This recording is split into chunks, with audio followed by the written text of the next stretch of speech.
Assalamualaikum warahmatullahi wabarakatuh. Selamat pagi dan salam sejahtera untuk kita semua.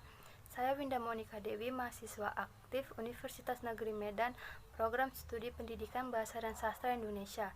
Di sini saya akan mempresentasikan hasil analisis kami, yaitu pembentukan karakter siswa dengan memanfaatkan bahasa yang ada pada lingkungan rumah sebagai pembanding untuk sumber belajar yang akan ditampilkan di seminar proceeding Universitas Negeri Medan.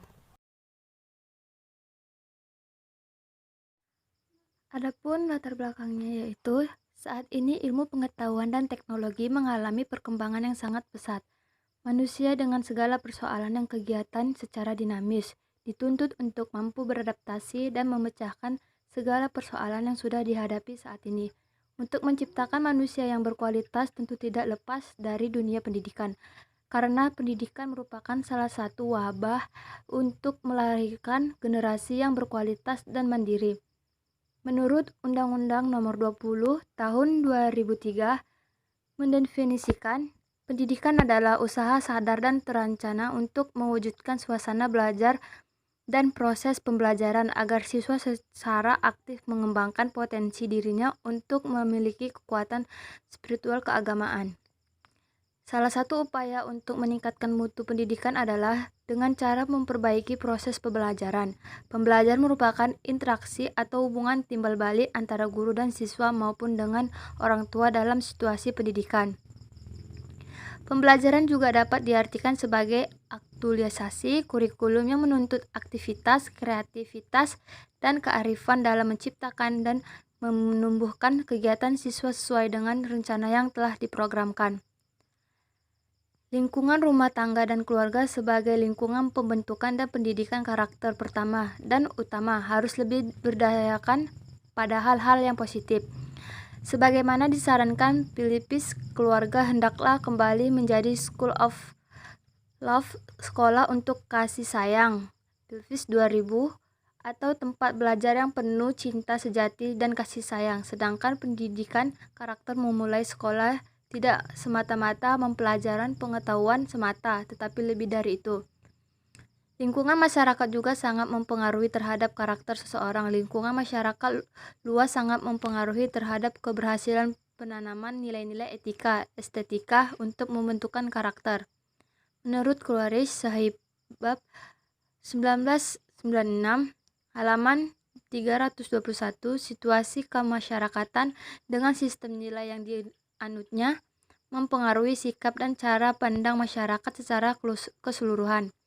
Jika sistem nilai dan pemandangan mereka terbatas pada ini dan di sini, maka upaya dan ambisinya terbatas pada hal yang sama.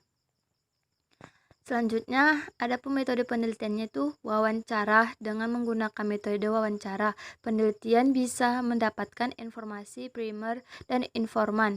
Juga dapat bisa berinteraksi secara langsung, tetapi kelemahannya antara lain tingkat komprehensif pada hasil sangat bergantungan dengan seberapa banyak kamu bisa mengambil informasi dari informan.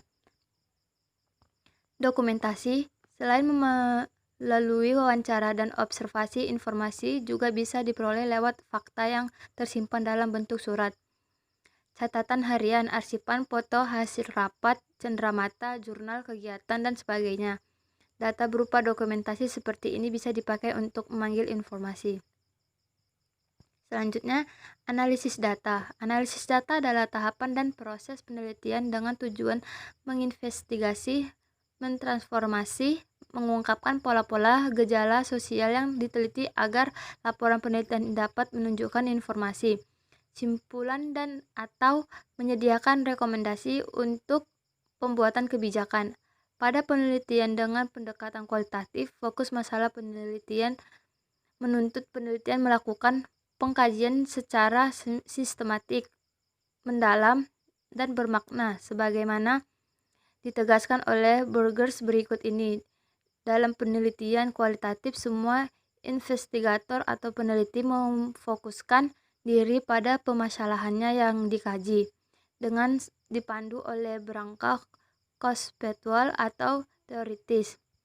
Sudarwan, Danim, dan Darwis 2003 sampai halaman 262. Selanjutnya, hasil dan pembahasan. Hasil penelitian. Hasil penelitian yang akan dibahas adalah jenis penelitian pembentukan karakter siswa dengan memanfaatkan bahasa yang ada pada lingkungan rumah sebagai pembanding sumber belajar. Dalam penelitian ini yaitu menggunakan pretest hasil belajar sebelum menggunakan lingkungan sebagai sumber belajar dan post-test hasil belajar setelah. Dengan demikian, pada bab ini penulis akan mencoba menguji hipotesis tersebut dengan cara menganalisis data pendukung yang penulis dapat dilakukan di lapangan. Untuk mendapatkan data tersebut, penulis memberikan teks kepada siswa.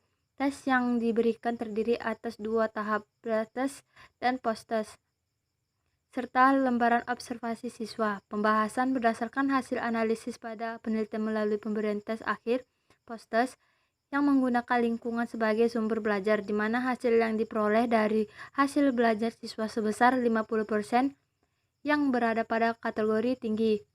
Hal ini menunjukkan bahwa hasil belajar yang diperoleh sesudah menggunakan lingkungan sebagai sumber belajar berada dengan hasil belajar siswa sebelum menggunakan lingkungan sebagai sumber belajar ataupun hasil yang lain. Kesimpulannya, berdasarkan hasil penelitian dan pembahasan di atas, maka dapat disimpulkan bahwa berdasarkan data yang diperoleh melalui tes hasil belajar pada saat pretest dan post-test pada siswa di kota rantau di Desa Karanganyar, di mana hasil belajar pada saat pretest sebelum menggunakan lingkungan sebagai sumber belajar sebesar 55% yang berada pada kategori cukup, dengan jumlah rata-rata sebesar 5,685 dibulatkan menjadi 57. Selanjutnya, hasil belajar pada saat post-test setelah menggunakan lingkungan sebagai sumber belajar sebesar 50% yang berada pada kategori tinggi dengan jumlah rata-rata sebesar 77,7 dibulatkan menjadi 78. Lalu selanjutnya, berdasarkan hasil yang didapat tersebut, selanjutnya dianalisis melalui teknik analisis inversial.